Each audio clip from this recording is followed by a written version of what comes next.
하나님 말씀 디모데전서 4장 7절 교재 15페이지입니다. 무엇인가 4권 15페이지.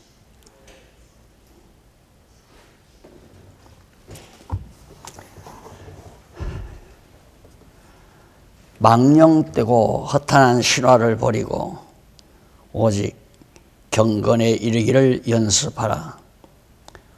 육체의 연습은 약간의 유익이 있으나 경건은 범사에 유익하니 금생과 내생에 약속이 있느니라.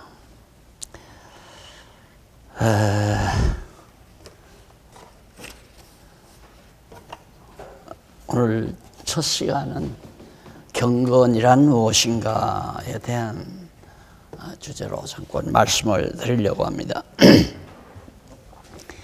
이 경건에 대한 주제는 앞서 공부한 거르기라고 하는 그런 그 개념과 대부분 사람들이 이제 그렇게 비슷하게 취급을 합니다.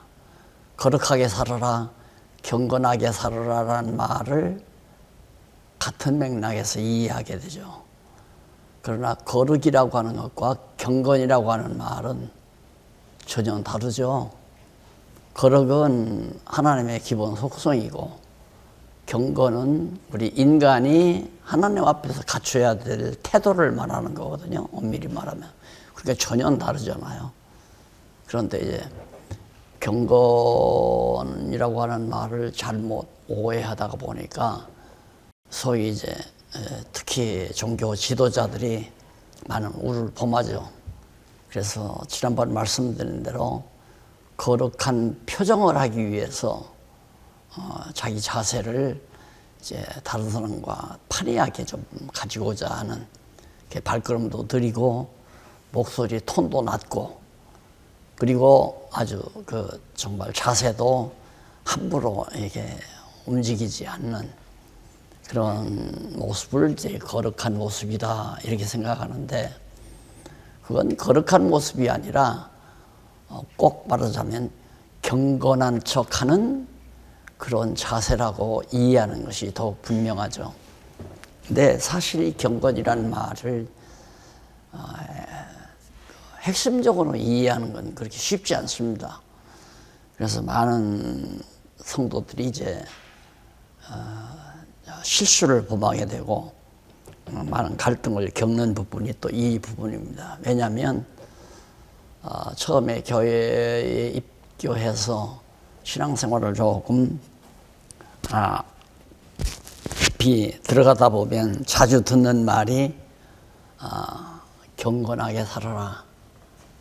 또 경건한 예배를 경건하게 드려라. 경건한 예배를 드려라. 이런 경건이라는 말을 많이 듣죠.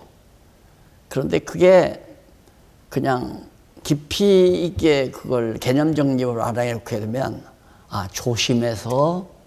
조심해서 드리라 하는 말로 이해하기도 하고 거룩하게 드리라면 말과 비슷하게 생각을 해서 이거 그냥 완전히 자기 몸을 갖다가 이렇게 제압하면서 어떤 태도로 이제 경건을 묘사하려고 하는 그런 우를 많이 범하게 돼요. 그러다 보니까 이제 종교가 자연히 위선적인 것이 되지게 되고 그래서 사실 우리 교회사에서도 보면 종교개혁을 16세기 하다 보니까 그 이전에는 이제 로만 가톨릭의 소위 미사 제도가 확 어떤 외형적인 형식에 딱 짜여져 있잖아요.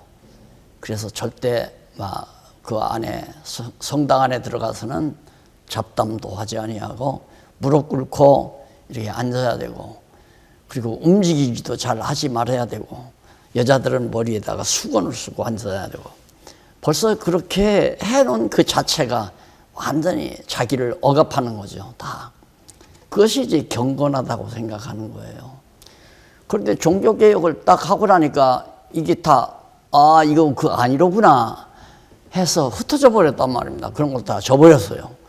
그러다 보니까 아직 내용은 갖추지 않았는데 기존에 얽매였던 모든 제도에서 벗어나다 보니까 자연히 방종을 하게 되잖아요.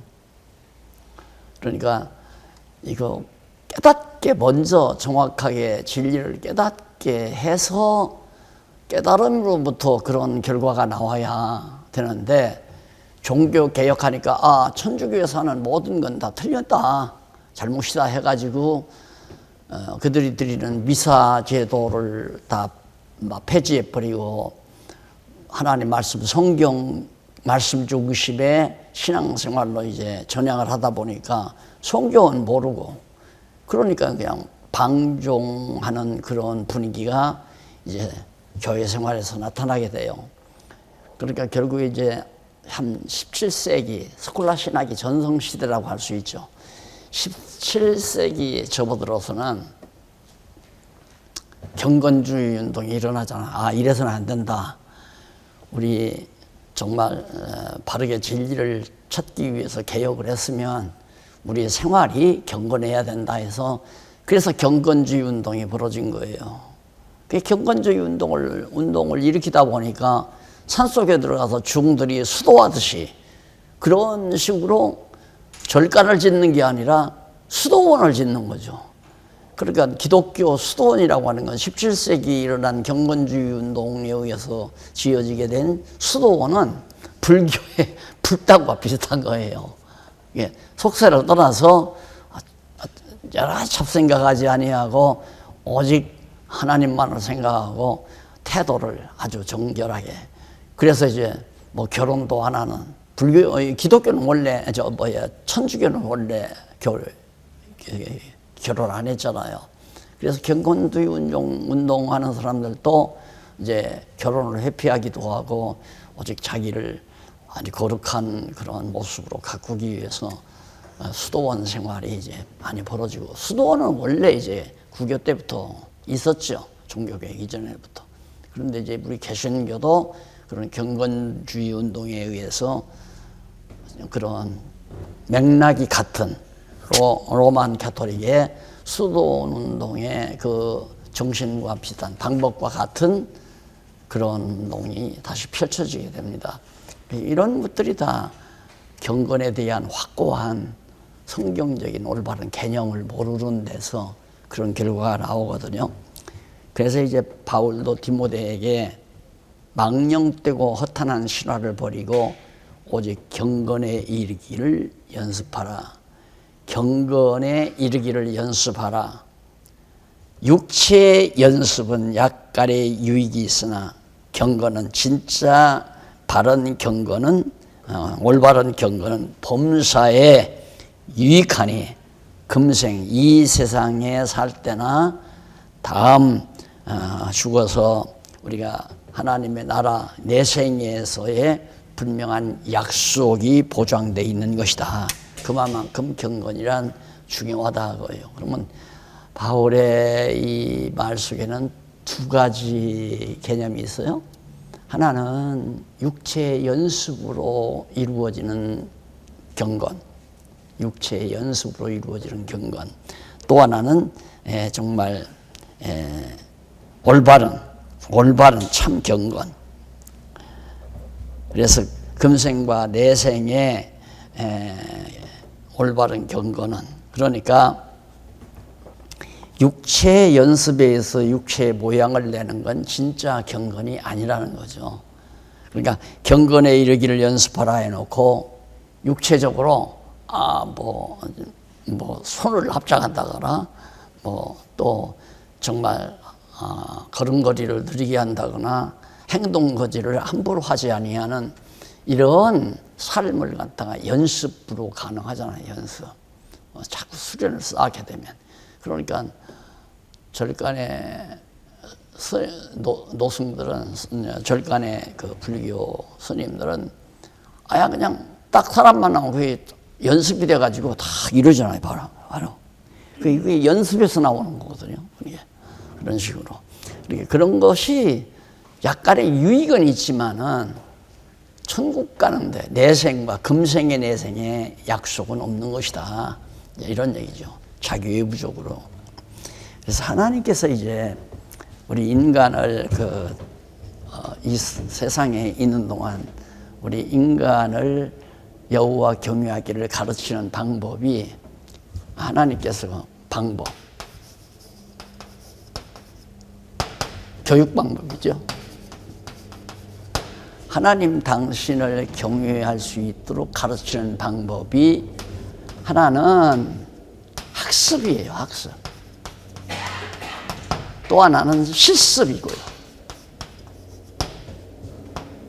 학습은 이제 우리가 교재를 가지고 학습은 교재가 성경이에요. 교재.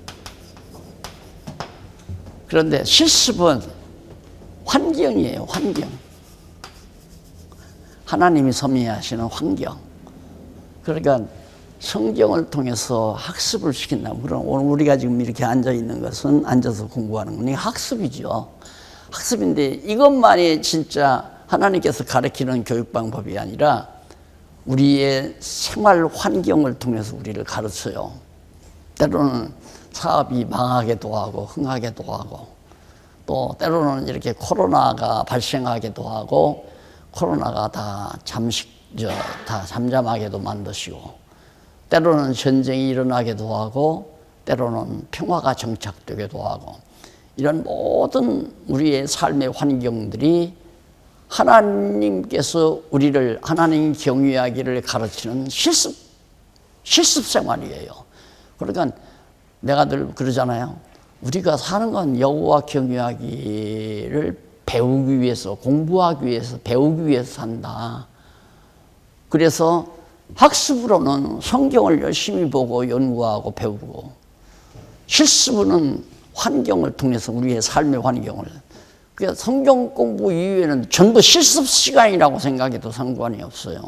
상관이 없는 게 아니라 맞는 얘기예요. 그래서 제가 나는 목회가 목적이 아닙니다 하는 말을 교인들에게 했을 때 교인들은 섭섭했겠죠. 박 목사는 그냥 오직 목회하기 위해서 세상을 사는 사람인 줄 알았는데 목회하기 위해서 나는 살지 않습니다 그러면 교인들을 내가 무시하는 것처럼 들릴 거 아니에요. 그런 의미는 아니에요. 그런 의미는 아니고 하나님께서 목회 과정을 통해서 잘 되기도 하고 못 되기도 하고 속을 새기는 권사도 있고 속을 기쁘게 하는 권사도 있고 집사도 있고 자동님들도 있고 그런 다양한 성도들을 만나게 되잖아요. 그런 데서 속상하기도 하고 낙심되기도 하고 기쁘기도 하고 즐겁기도 하고 이런 과정을 통해서 어떻게 여호와 경외하기를 배우게 하려고 하는 하나님의 교육 방법이다. 그러면 우리가 이렇게 접근하게 되면 예를 들어서 내가 목회 과정에서 딱 있는데 어느 성도가 아주 목사님에 대해서 막 비난하고 욕하고 막 험담한다 이거예요. 그러면 우리는 보통 일반적으로는 저 인간이 왜 저래 야, 저 신방 가서 내가 정말 땀 흘리면서 기도를 해줬는데도 저 헌공도 모르고 저따위 짓을 하네 이럴 수도 있잖아요. 우리 목사님들 입장에서는. 근데 그건 잘못이죠. 이제 우리가 성경을 잘 깨닫고 보면 아하, 하나님께서 저분의 마음에다가 왜 저렇게 나를 비난하고 욕할 수 있는 마음을 주셨을까? 하나님이 시킨 거거든요. 그러니까 예수님도 제자 12 모집했지만은 12 중에 가룟 유다가 같이 이제 앉아서 막 만찬을 했잖아요. 6월절 만찬을 잡수는데 예수님이 거기서 그걸 직설적으로 지금 이 바구니에 손을 넣는 자가 나를 팔자니라 그러면서 가룟 유다에게는 너는 가서 빨리 너 할 일 해라 그러잖아요. 우리 보통 사람 같으면 자식 무슨 이 배신자고 귓밥 놀리라면서 너 임마 어디 감히 나를 팔아 이러고서 해 치겠지만 하나님은 예수님은 우리 시키잖아요. 왜? 하나님이 그렇게 다 예정해 놓은 자니까 그렇게 할 수 있는 사람으로 가룟 유다는 예정돼 있는데 예수님이 바꿀 수는 없잖아요. 그러니까 똑같은 거죠.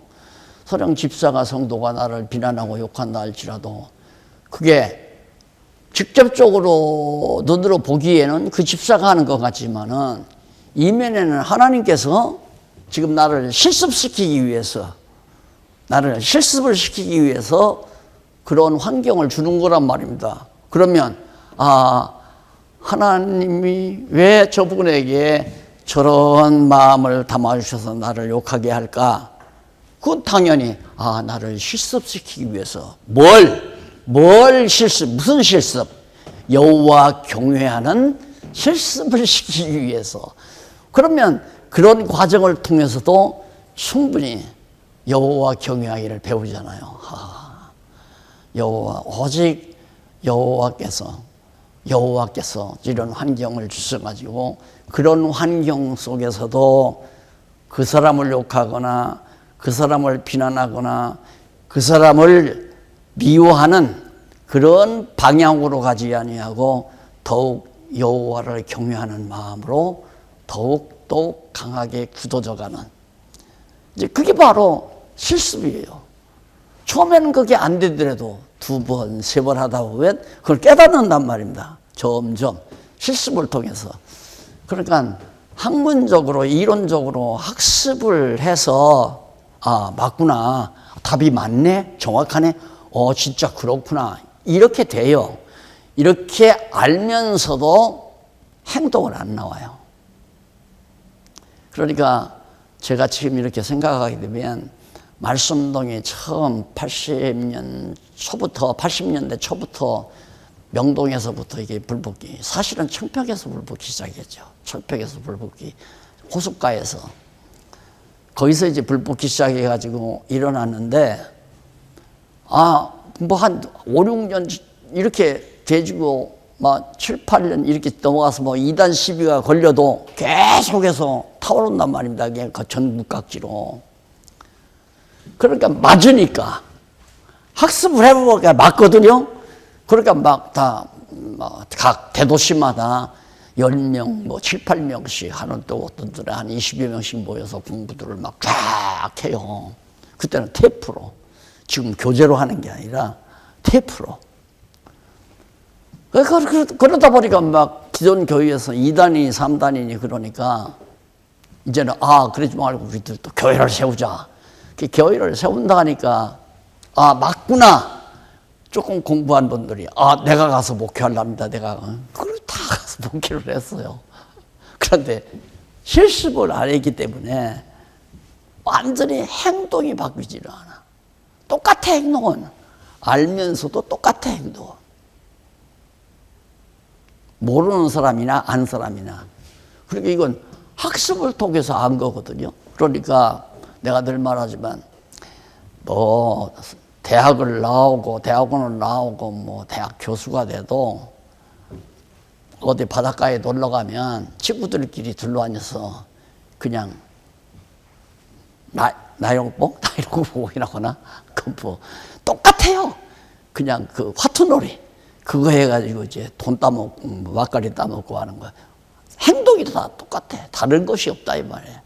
그러니까 그건 하나의 이론이지 생활로서 그게 딱 몸에 이게 정착이 안 된 거예요. 실습이 없으니까. 그래서 하나님께서 이스라엘 백성들도 애굽에서 나왔을 때 다 알려줬죠. 홍해바다 딱 건너보니까 진짜 여호와 하나님 살아계시구나.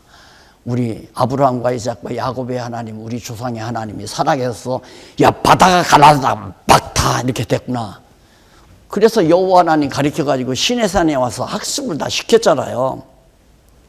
학습을 시키는데도 광야 가면서 계속 원망하고 불평하고, 시내산에서는 언저리에서는 모세가 잠깐 자리 비우니까 우상 섬기고 우상 만들어 섬기고 그 짓을 했단 말입니다. 그러니까 하나님께서 실습 기간을 광야 40년으로, 이건 이제 시내산이고요. 시내산을 통해서 교육을 시켰어요. 다. 그리고 40년 광야, 이건 광야고. 그렇게 해서 어디로 들어가면 이제 가나안으로.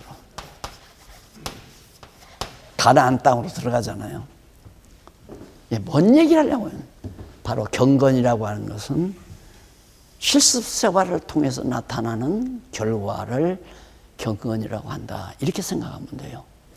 예, 여호와 하나님을 종합적으로 좀 제가 설명을 다 해드렸어요. 자, 그래서 그 어휘를 좀 살펴보면, 경건이라는 말의 어휘를 보면 어는 다 그럴듯해요.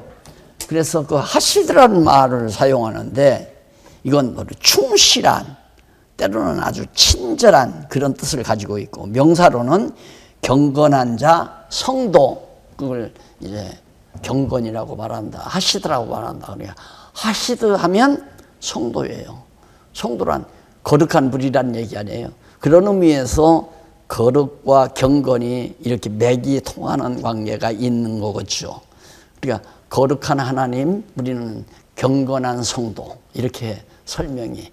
그러니까 우리 성도 앞에는 경건이라는 말을 붙이고, 하나님 앞에는 거룩한 하나님, 거룩한 성도, 이 말보다도 그래, 이 성도란 말이 거룩성자인데, 사실은 이제 경건이란 말이 함축된 내용이다, 그렇게 이해하시면 됩니다. 그 다음에 이제 그래서 경건은 아주 도덕적으로나 종교적으로, 도덕적이거나 종교적인 계율과 제도 및 형식에 따라서 외식적으로 행동하는 모습만을 흉내내는. 그러니까 뭐 옷을 우리가 거룩 공부할 때 다 들은 대로 뭐 가운을 입는다거나, 안 그러면 중이 그 뭐 두루마기 같은 거 입잖아요. 회색 옷. 또 교황이 빵떡 모자 쓰고 금빛 나는 옷을 입고, 이런 것들이 다 위장이죠. 위장. 완전히 정말 포장하는 거예요. 거룩한 척 포장. 그렇기 때문에 경건이라는 것도 실속 내용으로부터 우러나오지 아니하는 것은 그건 외식이에요. 외식. 그래서 이제 그 경건하게 산다고 해가지고 바리새인들이 일주일에 한 번씩 금식하고 뭐 안식일을 잘 지키고 11조를 잘 지켰으면, 이런 것들이 다 하나의 경건한 삶이라고 생각을 한 거죠. 그러니까 예수님께서 이 외식하는 바리새인들이요 하고 책망을 하잖아요. 너희가 약 때는 그냥 통째로 먹고 깔따기로 걸러 먹고 이런다고 하면서 예수님이 책망하는 것도 그렇게 유선하는, 외식하는 행위를 책망한 겁니다. 신약의 어휘로서는 바로 유세베이아라는 말이 나오는데, 그건 공경한다, 존경한다, 이런 뜻이에요. 공경한다, 존경한다. 그러니까 거룩이란 말과 경건이란 말이 완전히 맥이 다르다는 걸 알 수 있잖아요. 거룩은 하나님의 속성이고, 경건은 인간이 하나님에 대한 공경한다, 존경한다는 그런 의미를 간직하고 있다. 그러면 우리가 쉽잖아요. 내가 저 회장님을 존경합니다. 그런데 속으로는 아주 회장님을 멸시하고 회장 목사님을 천시하면서 입으로만 목사님 존경합니다. 그러면서 이거 글씨금신한다 이거예요. 그건 아니다. 그건 완전히 사기치는 거 아니에요. 사기치는 거. 그러니까 하나님 앞에서도 마찬가지예요. 우리가 경건하게 산다는 것이 밖으로 드러나는 행동이 중요한 것이 아니라 마음가짐이 중요하잖아요. 마음가짐이. 설령 정말 내가 목사님 앞에서 좀 다리를 꼬고 앉았다. 다리가 뭐 불편해서 좀 꼬고 앉았다 하더라도 마음으로는 저렇게 진리를, 정말 이 어려운 상황에도 우리 목사님들이 이렇게 진리를 사랑하고 진리를 지키려고 하는 이런 생각을 계속 하시고 있는 것에 대해서 마음으로 굉장히 존경하고 아끼는 그런 마음을 간직하면 바로 그런 마음이 중요한 것이지, 앞에서 다리를 꼬았다고 하는 행동 자체가 그렇게 크게 문제가 되는 건 아니잖아요. 그래서 경건이라고 하는 이것이 너무 내용을 갖추지 않는, 마음에 어떤 변화가 없는 태도의 상태에서 밖으로 드러나는 태도만을 억압하다 보니까 위선자들이 다 나오게 되는 거죠. 그래서 내가 왜 이런 문제에 대해서 자꾸만 신경을 쓰고 지난번에 말한 대로 거룩이나 이 경건 문제 이런 것들이 내가 그 10대 초반에서 10대 후반에서부터 20대 초반 이런 문제로 고민을 했기 때문에 그래요. 거룩하게 살려면 죄가 없어야 되고 경건하게 살려고 해도 죄지면 안 되니까.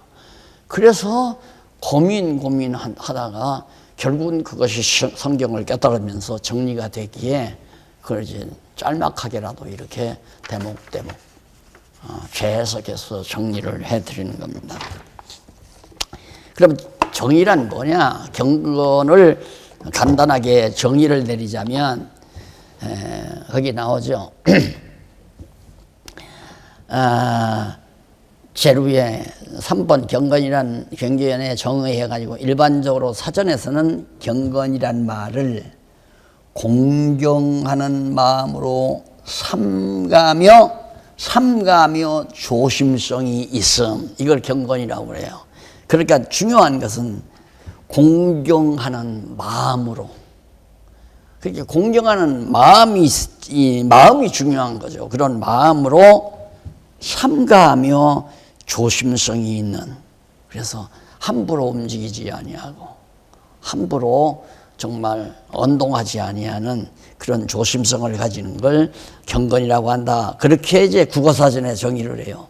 이는 단순한 도덕적 차원에서 설명한 것으로 그냥 이해가 돼요. 그럴 수밖에 없죠. 국어사전에서 정의하는 것이니까.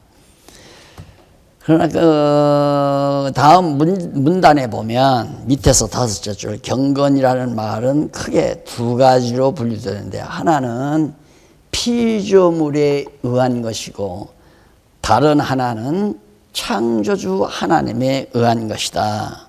예, 피조물에 의한 경건이 있고 창조주에 의한 경건이 있다, 그 말이죠.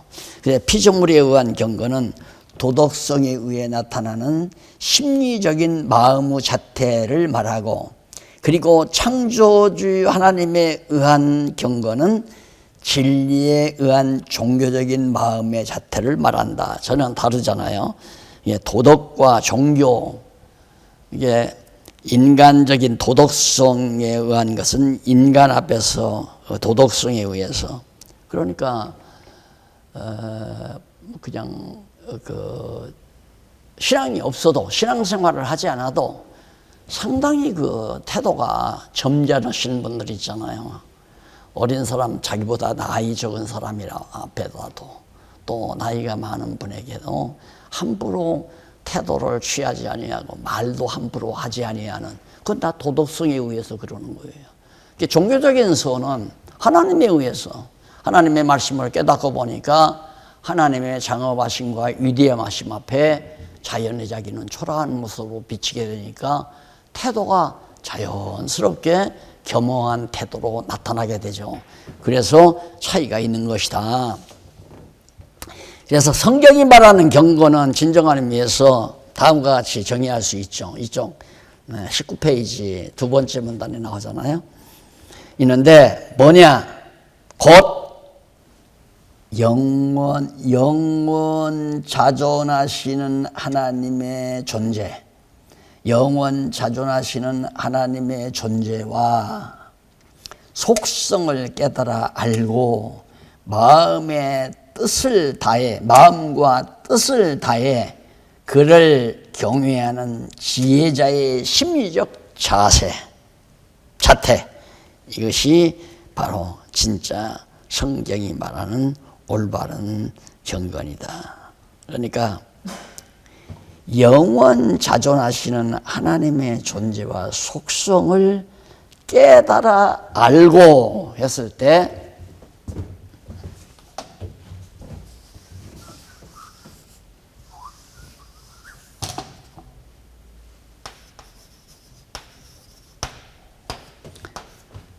이건 깨달음이에요. 이건 알고예요. 안다고 하는 것은 완전히 그리스도의 머리 대신 그리스도에게 붙어 있다고 하는 거거든요. 깨달았다고 하는 것은 일단 지각으로 깨닫는 거예요. 지각으로 알았다. 맞다. 이 깨달음이죠. 이것이었구나 했을 때가 깨달음이고, 그 다음 안다고 하는 것은, 이것은 지각으로, 이것은 행동으로, 생활로, 삶으로 표현이 돼요. 알면 삶이 나오고, 깨달음은 지각에서 머물러 있는 거고. 그러니까 이쯤 되면요, 여기서는 자기 실력 자랑이에요.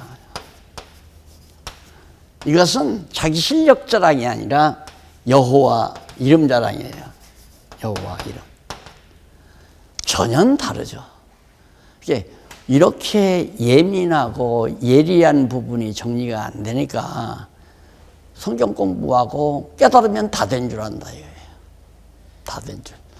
깨달아서 다 되는 게 아니라 이제 그 깨달아 알아야 돼요.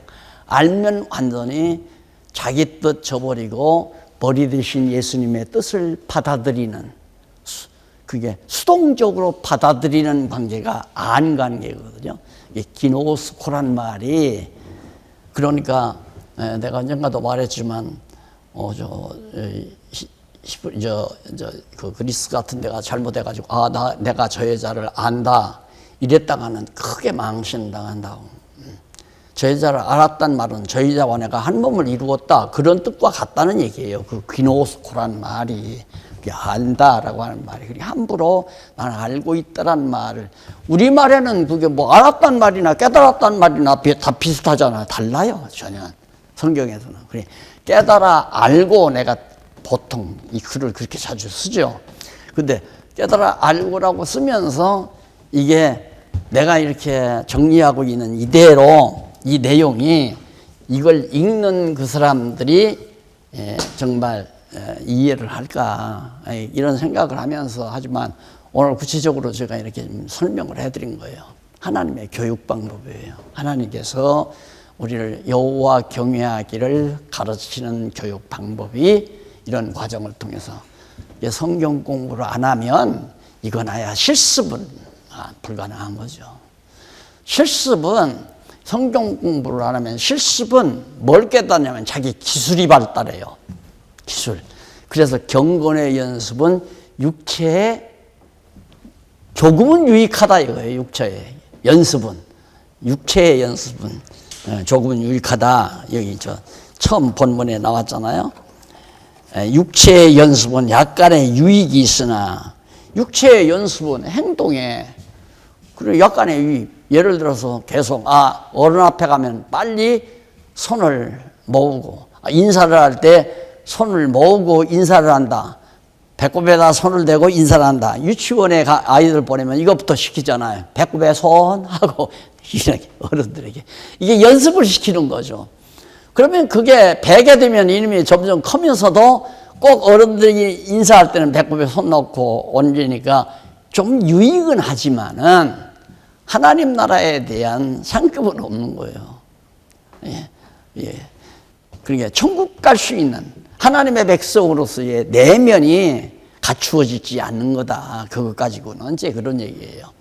그래서 학습과 실습, 이 과정이 우리 인간에게 필요하기 때문에, 난 지금도 그래요. 오늘 또 이제 이렇게 목사님들하고 함께 모여서 말씀을 나누지만, 나는 이거 공부 나누는 이게 목적이 아니라, 이것이 목적이 아니라, 이런 환경을 통해서 하나님께서 나를 당신이 경외하기를 배우게 하는, 하나님께서 지혜를 주시고, 하나님께서 이런 환경을 주시고, 또 이렇게 열심히 강의할 수 있도록 이런 말씀들이 자꾸 순간순간 이렇게 기억이 나가지고 강의를 하게 만드시는 여호와 하나님을 깨달아 알고 감사하며 그만을 찬양하고 살게 만드시려고 바로 이런 환경을 주신 것이다. 이렇게 알고 있지, 만약에 이 자체가 목적이라면 내가 지금 어떤 사람인데 내가 이런 데 와서 강의를 해. 이렇게 되는 거죠. 한번 교섭해 보세요. 여기 와서 강의한다는 사람이 있나? 대부흥사들 잘난 분들에게 특강 좀 부탁합시다. 몇 사람 모여. 딱 얘기하면 내가 거기를 바빠서 못 가. 사례는 얼마나 생각하는데 우리가 힘없어서 사례는 못해. 나 바빠서 못 가 이러지요. 지금 이런 얘기 말씀을 드리면 많은 것들이 하나하나 정리가 되잖아요. 지금 우리 삶 속에 있었던 모든 삶 자체가 이게 우리의 삶이라는 게 그게 목사님 사업도 마찬가지야. 사업하는 환경 준 거나 목회하는 환경을 준 거나 또한 뭐 무슨 연예 활동을 할 수 있는 환경을 주거나 모든 환경 자체가 실습장이다. 이렇게 생각해요. 실습장. 뭔 실습장? 여호와 경외하기를 배우는 실습장. 실습을 통해서 자꾸 확신이 오니까. 그러니까 과학 시간은 이론으로 배우는 학습 시간도 많지만은 실제로 실습장이 있어야 돼요. 대학에 가면 실습장이. 그래서 무엇과 뭐 원소를 합치면 뭐가 된다는 것을 집중해봐야 맞구나. 그다음 이제 확신이 들어가죠. 산소와 수소가 더하면 물이 돼. 내가 해봤어. 여기서는 산소와 수소를 합치면 물이 된대 이런다. 물이 된대 이렇게 나온다요. 그런데 자기가 실습을 하고 나서는 산소와 수소를 더하면 완전히 물이 되는 거야. 내가 해봤어. 맞아. 물이 돼. 물이 어떻게 되는 줄 알아? 산소와 수소와. 그래 오늘 아침 신문에 보니까 화성에서 땅 속에서 땅 속에서 산소를 축출했다고. 그리고 나오더라고요. 그러니까 산소가 있으면 이제 물이 가능성이 있다. 그런 얘기가 되겠죠. 그래서 내가 그런 모습을 보면서 물론 전부 하나님이 다 만들어 놓은 거기 때문에 그런 요소들이 있을 수 있지만은 그러나 화성이 처한 그 위성의 위치와 지구가 처한 위성의 위치가 하나님이 전혀 다르게 해놨기 때문에 절대 화성에 가서는 지구에서 우리 사는 인간들처럼 살 수 있는 도전이 안 된다. 내 마음으로 이제 그런 생각을 한 거죠. 그러니까 이 실습이라는 게 굉장히 중요하다. 그래서 정말 한평생 이렇게 생각하면 돼요. 하나님께서 아직 나를 안 부르시는 것은 어떻게 보면 나를 더 쓰려고 하는 것 같기도 하지만은 쓰는 것보다도 나를 더 활용함으로 실습을 시켜서 여호와 경외하는 것을 더 장성한 자, 그래서 장성케 해서 승리케 하시려는 하나님의 섭니다. 이렇게 생각하고 살면 내가 하는 일이 잘 되든 잘못되든 그쪽에 관심이 많아지는 것이 아니라 그런 환경을 통해서 하루하루 여호와 하나님 경외하기를 배워서 감사하고 찬양하는, 불만이 감사로 변하고 한숨이 찬송으로 바뀌는 이런 삶의 연속이 항상 우리 가운데서 이루어지는 게 바로 그것이 경건생활이다, 그 말이에요. 경건생활이다. 경건한 사람 아니에요. 저놈 때문에 내가 망했어. 저놈 때문에 내가 지금 고통을 당해. 그래서 늘 불만스럽고 미워하고 증오하고 싸우려고 하고 분쟁하고 이런 마음을 가지고 살았는데 성경을 가지고 학습하다 보니까 그렇게 살면 안 되겠구나 하는 걸 깨달아요. 그건 아니로구나. 깨닫고 나서 그러면 이제 실습 과정을 통해서 실제로 살아가는데 이거 내가 애매하게 정말 억울하게 당하기도 하고 욕먹기도 하고 그런 과정을 통할 때 내가 그 사람에게 원망하고 부정하면 하룻밤 이틀밤 계속해서 그냥 지끈지끈 머리가 아프잖아요. 밤새껏 푹푹 독칼 갖다 수돌에다가 갈고 저놈 죽이고 다 죽어버릴까 이렇게 악랄하게까지 올라가잖아요. 그게 형소에 간 범죄자들이 우리와 특별히 달라서 그런 게 아니에요. 순간 이 깨달음이 없기 때문에 그냥 순간 느끼는 대로 직감적으로 그냥 행동해 버리니까 그런 결과가 나오는 거란 말입니다. 그런데 우리는 깨달음이 있으니까 그러면 안 되지. 내가 왜 이렇게 골치가 아파? 내가 어젯밤 왜 이렇게 잠 못 잤을까? 가만히 묵상을 하면서 하나님의 말씀 명상을 하나님은 나를 놔두게 하시려고 실습을 시키는데 내가 착각을 했구나. 그러다 보니까 미워지던 사람이 미운 게 아니라 하나님 제가 잘못했습니다. 욥이 그렇잖아요. 욥이 자기가 깨달았어요. 그게 아니라 하나님은 나를 정말 이렇게 정해놓으셔가지고 나를 성장시키려고 그랬다. 깨달았어요. 그런데 막상 친구들이 와서 공격을 해야 되니까 친구들하고 계속 다퉜단 말입니다. 그냥 이론적으로. 그러니까 하나님께서 딱 마지막 판에 나타나셔서 욥을 불러가지고 야 네가 알면 얼마나 아느냐. 너 이거 알아? 너 이거 알아? 생각해 보니까 그냥 너무너무 황당하거든요. 그러니까 하나님 죄송합니다. 내가 입을 가릴 수밖에 없나이다. 그러면서 하나님 앞에 딱 굴복하면서 다 하나님께서 다 주관하고 한다는 전능성을 실제로 하나님이 하나하나 문제를 제기하니까 그 환경 속에서 다 겪었던 것을 깨달아 알고 결국은 하나님 앞에 굴복하는 그런 결과가 나오잖아요. 우리들이 아직도 뭔가 알고 내 실력 자랑, 하나님 영광, 여호와의 영광을 드러내려고 하는 것보다도 자기 실력 자랑을 하려고 할 때 그건 실습 과정을 거치지 못했기 때문에 그렇다라고 생각하면 돼요. 그래서 사실 목사님들이 정말 신학교에 가서 한 몇 년 성경은 안 하죠. 신학 공부 좀 하고 나와서 그 실력 가지고 그 실력 성도들에게 사실은 자랑하면서 목회하는 거거든요. 그러니까 그게 목회가 되겠어요. 그러니까 아주 말재간이 좋거나 수완이 좋으면 성도들을 많이 이제 끌어모을 수 있지만은 그렇지 못하면 안 된단 말입니다. 그러니까 이게 매우 중요하다. 그러니까 목회가 목적도 아니고 사업도 사업이 목적이 아니고 어느 것도 이 땅에 목적이 있는 게 아니라 여호와 경외하기를 배우는 것이 삶의 목적이다. 지각으로 알고 이것은 삶을 통해서 알고 깨닫고 지각으로 깨닫고 아는 것은 삶을 통해서 깨달아서 여호와를 자랑하는 그런 삶이 곧 경건이다. 그래서 경건의 전제가 거기 나오잖아요. 경건의 전제가 하나님의 존재에 대한 확신, 하나님이 살아계시다. 예를 들면 젊은 세대기 시아버지, 나이 많으신 시아버지, 시어머니를 안방에 모시고 산다 이 말입니다. 그 젊은 세대는 절대 옷매무새가 좀 경거망동하지 않죠.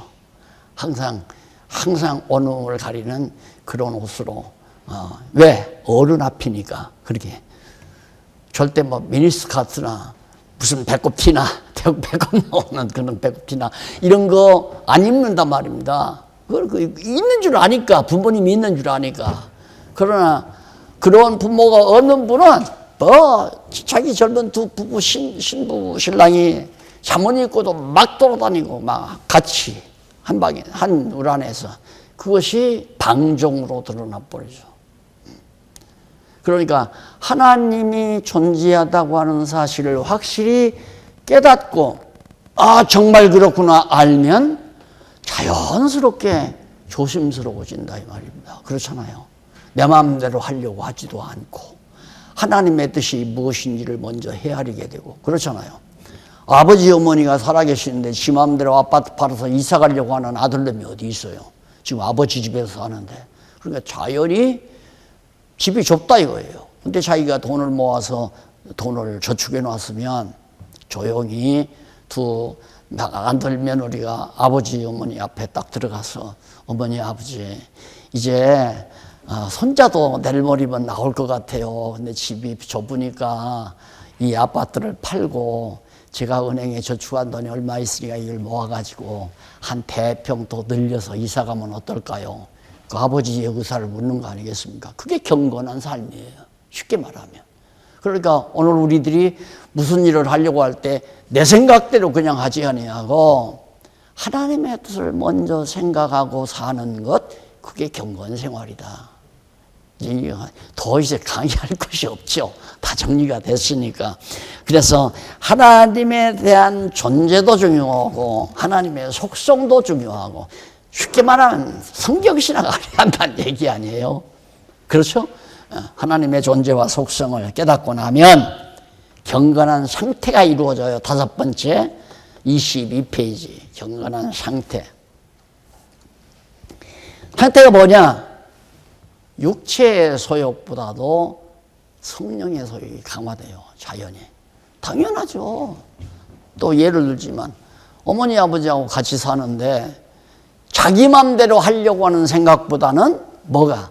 아버지 어머니의 뜻을 먼저 생각하는 그런 자세가 자꾸 실습을 통해서, 난데없이 지난번에 자기가 어머니 아버지한테 물어도 안 보고 어머니 아버지가 뭘 좋아하는지 뭘 싫어하는지 그것도 새댁이 잘 알지도 못하고 어머니 아버지가 잘 먹지도 않는 돼지고기를 어머니 아버지 생일이라고 해서 시장에 가서 몽땅 사왔다. 그러니까 딱 와서 어머니 아버지 내일 생신이신데 제가 삼겹살 구워드리려고 이걸 사왔어요. 그러니까 어머니 아버지가 그냥 얼굴이 새노래가지고 더 돌이킨다 이거예요. 알고 보니까 어머니 아버지가 삼겹살 안 잡순다 이거야. 이런 것들을 실제 삶 속에서 세대기 경험하다 보면 그 다음에는 자연히 어머니 아버지가 뭘 좋아하는지, 옷도 제 마음대로 가서 사는 게 아니라 어머니 아버지가 좋아하는 색깔, 어머니 아버지가 좋아하는 스타일, 이런 것들을 물어서 살려고 하는 마음으로 바뀌어져 가잖아요. 그게 실습 과정을 통해서 만들어져 간다 이거예요. 그래서 경건 생활이 이루어지는 것이다. 우리 신앙도 내 마음대로 하려다 보니까 다 실패해요. 딱 내 욕심대로, 내 생각대로, 내 욕심대로 하다가 보니까 실패하고 구부러지고, 나중에 알고 보니까 거의 하나님의 뜻에 어긋나는 일이었다. 제가 고백 한번 할게요. 처음에 이단 시비가 걸려가지고 교회가 난리가 나고 교인들이 다 떠나가고 이야단이 나요. 그런데 그때 마침 어느 장로가 화천인가? 아니, 홍천인가? 거기서 기도원을 경영하는데 거기서 한번 우리 전국 연합사교회를 했던 일이 있어요. 그래서 잘 알게 되죠. 그래서 우리 장로님들하고도 잘 알고. 근데 장로님하고 딱 나한테 오더만, 목사님, 그 기도원 원장 장로님 딸이 미국에 사는데 지금 부동산을 한대요. 부동산을 하는데 거기서 지금 새로운 택지를 개발해가지고 택지를 지금 팔고 있다 이거예요. 그거 하나 우리 삽시다 그래요. 그 말을 딱 듣고 나니까 이것저것 다 귀찮으니까, 그때 그래도 내가 집을 지르고 살았으니까 그냥 미국에다가 터 하나 사서 여기 다 팔아가지고 그냥 이사나 가버릴까, 그 생각이 버떡 드는 거예요. 어디 한번 그런 거 해보십시다. 그랬더니 진짜 미국에서 딸이 왔어요. 와가지고 딱 만났는데 계약금이 1,000만 원이래요. 이게 1,000만 원이고 언제 한번 오시면 현장 납사하고 잔금 치르면 목사님한테부터 다 이전이 됩니다 그러더라고요. 그러니까 장로님들이 하시는 일이니까 보니까 자리넘버가 이제 이것저것 해보려고 다 모아가지고 딱 그게 아니죠. 그 아래 채집을 내줬는데 채들 사람이 이게 보증금 받은 돈이 있는데 1,000만 원을 덜썩 갖다 줬어요. 덜렁 줬는데 이제는 잔금 치를 때가 오지 않았어요. 근데 가자고 그래요. 가서 보고 잔금을 치르자고. 근데 복잡하고 뭐 이단 시비 걸려서 교회가 지금 난장판인데 갈 여력도 없고 그래서 아이고 장로님만 다녀오시고 장로님이 가서 보시고 그저 괜찮으면 기초가 잔금을 치르죠 하고 난 안 갔어요 그때. 안 가는데 갔다 와가지고는 다 보니까 너무 좋더라 이거예요. 좋고 그러는데 와서 딱 하는데 잔금 치려면 집을 다 팔아야 되잖아요 이제. 그 못 치르고 말았죠. 그렇게 날라가 버리게 3만 원. 지금 이제 그 뒤에 이제 깨달은 게 뭐냐면 하나님께서 너 아무리 그렇게 도망치려고 해도 나는 네 길을 정해놓은 사람이야. 네 마음대로 한번 해봐. 그래서 1,000만 원이 전혀 아깝지 않는 그 장로딸 사기꾼이구나. 사기꾼은 아니죠. 사기꾼은 아닌데 내가 잘못인 거죠. 그러니까 귀찮다고 목회 되지도 않는데 이단이라고 하니까 교인들이 오지도 않고 다 있는 교인도 떠나가 버리고 이러니까 그런데 하나님께서 나를 붙들어 놓으려고 실패하게 만들고 실패를 통해서 내 생각대로 해서는 안 되겠구나 하는 걸 깨달으니까 하나하나 이제 정말 하나님의 뜻을 사모하게 되고 이런 것들이 다 실습을 거치는 그런 과정입니다. 그래서 영의 소욕이 강해지고 하나님의 뜻을 더 생각하게 되고 내 육체의 소욕은 정말 약해지고 그래서 가치관이 변화가 되고 이제 내 영광을 위해서 살려고 하는 것이 아니라 하나님의 기쁘신 뜻을 위해서 살려고 하는 그런 결과로 맺어져 간다. 자, 요 마지막 경건의 결과 뭐 당연하잖아요. 여호와의 영광을 찬양하게 되고 언약이 성취되기를 간구하는 오직 하나님의 언약만 하나님이 약속한 것만 이루어지기를 간구하는 그러니까 올바로 찬양하고 기도하고 하나님 영광 찬양하고 하나님 뜻을 구하고 이 두 가지가 삶의 예배로 여기 나오잖아요. 삶의 예배. 예배라고 하는 것은 바로 찬양과 기도거든요. 찬양과 기도가 예배예요. 그러니까 여호와의 영광을 찬양하고 하나님의 언약하신 뜻, 하나님의 정하신 뜻이 이루어지기를 기도하고 이게 이제 삶의 결과로 나타. 이게 경건 생활이다. 바로 삶의 영적인 삶의 예배가 삶의 제사가 이것이 바로 경건 생활이다.